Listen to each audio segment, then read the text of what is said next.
JoJo Rabbit is a film set in Nazi Germany during World War II about a young boy who discovers his mother is harboring a secret. The film was adapted for the screen by Taika Waititi, who also directs and stars, from the book Caging Skies, written by Christine Leunen. Taika Waititi has found success in the past making quirky comedies, such as the vampire mockumentary What We Do in the Shadows and chase comedy Hunt for the Wilder People. Most recently, he directed Marvel's Thor Ragnarok, which was well received by critics and audiences alike by showing a lighter take on Thor while not sacrificing a good story. With JoJo Rabbit, Waititi returns to his indie comedic roots for a satirical take on Nazis, hate, and everything in between. I'm Ronald Young Jr., and this is Leaving the Theater.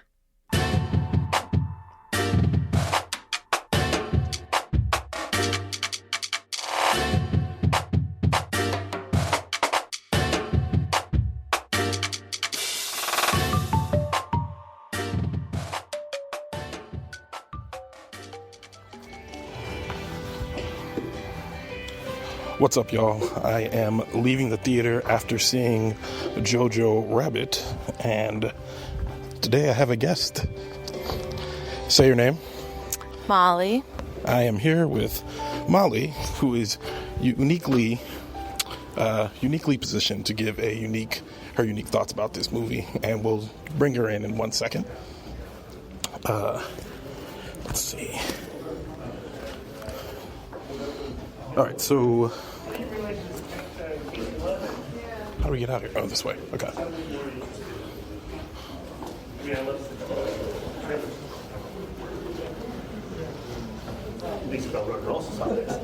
So, pretty good movie.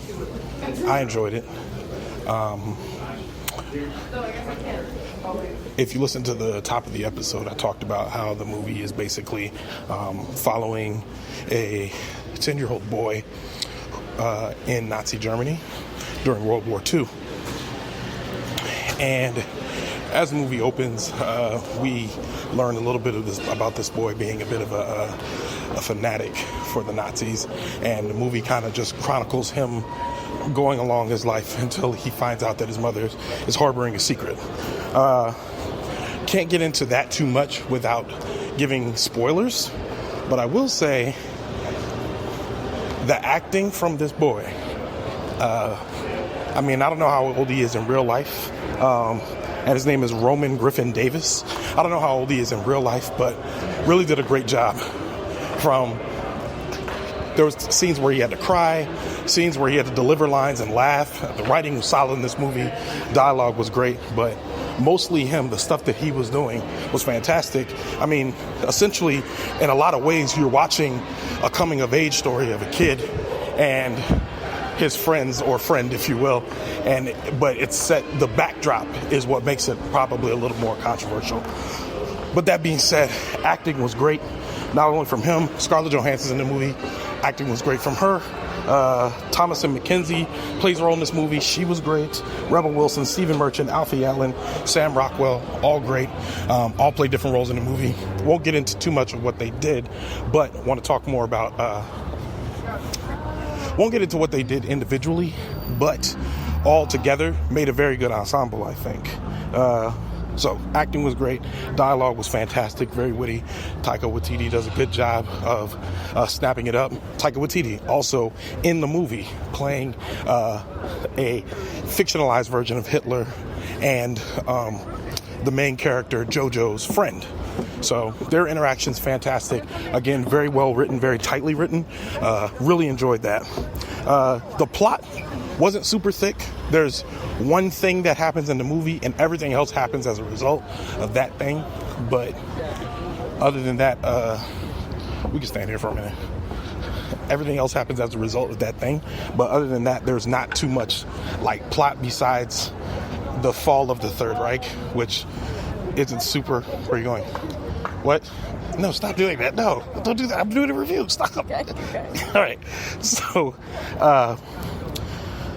okay, you're distracting. You can't do that. You're the worst. This is your last review. Not much plot, but lots of character development. The plot is all based on one thing that happens during the movie, and everything else happens as a result of that thing to JoJo. The rest of the major events of the movie all have to do with the fall of the Third Reich that's happening around them and the invasion of the particular German city that they're in. But that being said, great character development. Everybody goes over the course of the movie. You see everybody take a journey. Even JoJo's best friend in the movie, can't remember his name right now, but even he takes a little bit of a journey. Delivers a line at the end, which was just fantastic. Which it got laughs. But it was also, as I was listening to it, I was like, pretty poignant. This movie is good for a time like this, where we're thinking about a lot of people that hate a lot of other people. Using the Nazis as a vehicle to explain that makes a lot more sense. One thing I didn't like, and it wasn't necessarily about the movie, but it was about the audience watching the movie, was that they were over laughing. My barber Paul says that all the time, which is there'd be a lot of jokes at the expense of Jewish people, and it felt like, and they were being heavy-handed in the movie. But I think in the movie at some point, it's, even though that the movies are even though the movie and the dialogue plays it for laughs, there's only so much laughing that I think can be done, and people were and it was like it made me feel uncomfortable. As a Jewish person, Molly, how did you feel about that? I kind of agree with what you're saying. I had in the back of my head, I'm wondering, are these other Jews that are laughing for good reason, or are they not Jewish, and am I questioning their intentions? Yeah, I think they made light of the situation in some ways, and had there been a scene a concentration camp, the movie wouldn't have been very funny anymore. I enjoyed it though, but the direct Jew jokes were definitely not what got laughs from me. And I agree. I didn't feel like the direct Jew, and I also don't feel like the direct Jew jokes were really the point. Taika Waititi is also Jewish, and it's funny because Cohen. His last name's Cohen. Taika Waititi? I just looked on Wikipedia. It's actually Cohen. Right. Or maybe he has two last names. Well, but he's definitely a Jew. The Kohen are the chosen ones. He's a Jew. All right. Thank you, Jewish correspondent Molly Karsh. But yes, Taika Waititi is also Jewish, so it kind of felt like seeing him make the jokes. There's only so much laughing I want to do. It's kind of like when I say the N-word or something around you. There's a limit to how much you can laugh or engage in that. You know what I mean? And I feel like with him or with Borat, with Sacha Baron Cohen, when they make those jokes, you can only, you have to laugh knowing that they're the ones making those jokes, as opposed to we're the ones that are kind of just and we get to laugh a little bit, but I think there's only so much before you're do you actually get what's going on here? You get that this is satire, right? And I think the audience didn't get that, which kind of changed, which kind of set the tempo of the movie a little bit. Now, that being said, this movie was steeped in some controversy, and the two controversial points was that they said that the movie makes light of the Holocaust and it makes the Nazis out to be nice. I didn't personally think that. I thought they did a very good job of the parts that were directly about the Holocaust, and especially in the parts where there's a particular part where they're hanging Jewish sympathizers in the movie, and which is not a spoiler, but they were hanging Jewish sympathizers in the movie, and that part is not played for laughs whatsoever. And the parts where they mention the camps, those are not played for laughs either. I don't think it did, but again, I'm not Jewish. Let's talk to Jewish correspondent Molly Karsh. What did you think? What was the question? In terms of the controversy, did you think that the movie made light of the Holocaust, or made them? We'll start there. Did you think it made light of the Holocaust? I mean, frankly, I do think it made light of the Holocaust. I wasn't upset with the jokes, and it was an enjoyable movie for me, but I could see how it would make people feel upset. I feel like if we were making light of slavery, making light of Japanese internment camps, there are things that are just hard to make light of, and if you're the group of people being targeted, you just watch it a little differently. So I definitely understand people who are offended by it, but I also understand being able to laugh at it. As far as Nazis being nice, is that the other part of it? Yeah, they said that they made the Nazis, they basically cast a sympathetic light on the Nazis. I like seeing the perspective of like a righteous Gentile who is taking in a Jew. I think that's like a really interesting perspective that you don't often hear about or don't often see. And I think you spoke about this a little bit, but like JoJo's development and like as a young boy, like how he got tricked into like being a little Nazi soldier, but over time kind of developed into like understanding that like we're all people, whatever, we all love each other. So I think that was like a good character development or like a good like coming of age story more than just like Nazis are nice. I agree. I think in terms of, I think this movie did a good job. The first thing I thought about when I was watching the movie, when I was thinking about Indiana Jones and how they treat the Nazis in that movie, and they're kind of you haven't seen that, of course.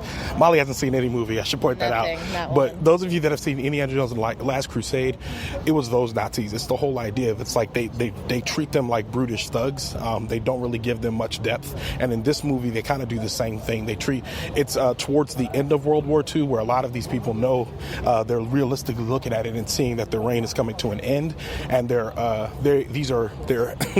lampooning them because of that fact. It's like this war ended up being a lost cause.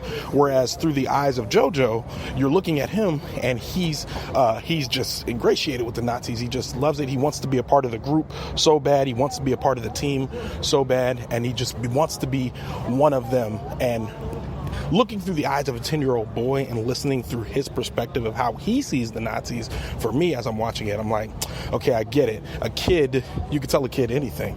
Just like imagine North Korea, you could tell a kid anything about whatever their glorious leader is called. I don't know. What's his name? Kim Jong-un? Kim Jong-un. Oh, you could tell them no, not at all. But yeah, honestly, I give the movie 4 or 5 stars. I think it should be in the Oscar discussion. I think you 100%. You could not tell by his face. I kept looking over to you to see if you liked it, and I couldn't tell at all. No, I loved it. I hated the crowd. Agreed. The woman next to me kept burping. Yeah, she was trash. Yeah, she brought a whole bottle of wine in. They had 2 salads. They were in their living room. What was up with that? Burping up salad. Yeah, it was gross. Oh, you can smell it? Yes! Oh, that's gross. Oh, that's gross. Yes, but again, 4 or 5 stars. Bring your kids 100%. They would really enjoy this. I want to say thank you so much to Molly Karsh, our Jewish consultant, aka also my girlfriend.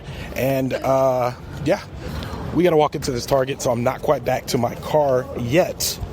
But with that, Leaving the Theater is a production of OhitsBigRon Studios. Theme music by the mysterious Breakmaster Cylinder. You can get updates about this show and other OhitsBigRon Studio shows by following me on Twitter or Instagram at OhitsBigRon. If you like this podcast, check out Time Well Spent. It's our sister podcast of OhitsBigRon Studios. Also, if you like this podcast, please, please, please, this is our 3rd episode. Do me a favor. Go on iTunes, like, review, give us 5 stars, review, tell people about the podcast, share it with people so that, we get more ears on the show. Leaving the Theater will be back soon. See you at the movies. Can I say something? Can I say something? I just read the credits. You can fix this so it's in order, right? What do you want to say? I think just in case anyone was wondering, he really truly did this as we were walking out of the theater. I was very curious if you were about to be talking on your phone in front of all these different people and talking on your recorder, recording this, and we're literally standing on the corner in Fairfax right now talking about this movie. So it's very real. We're walking to his car. All right, this is Ronald Doug Jr. Leaving the Theater will be back soon. See you at the movies. I feel like someone might want to know that. It's real. All right, can you say bye? Bye.